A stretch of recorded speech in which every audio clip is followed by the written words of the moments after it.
Si maji. Kuna ule mtaro, una maji. Sasa maji yanatoka huku. Sio kwamba wameuweza. Kule huko pembeni, nyumba nyingi ziko huku. Haya unayoyaona ni maji ambayo yanatoka maeneo ya Mwanga, Sido, yote yanamwagika kwenda katika eneo la Gungu.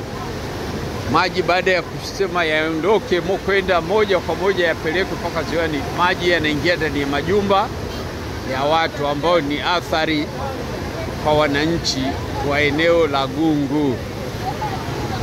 Nikiripoti kutoka katika maeneo ya Gungu sokoni, ni mimi Rama Mkoko, Kigoma.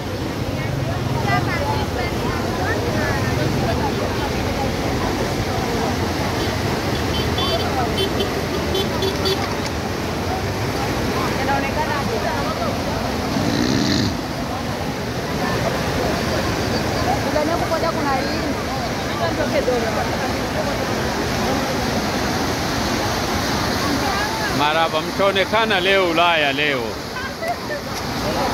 Na watumia BBC, ninyi wote mwende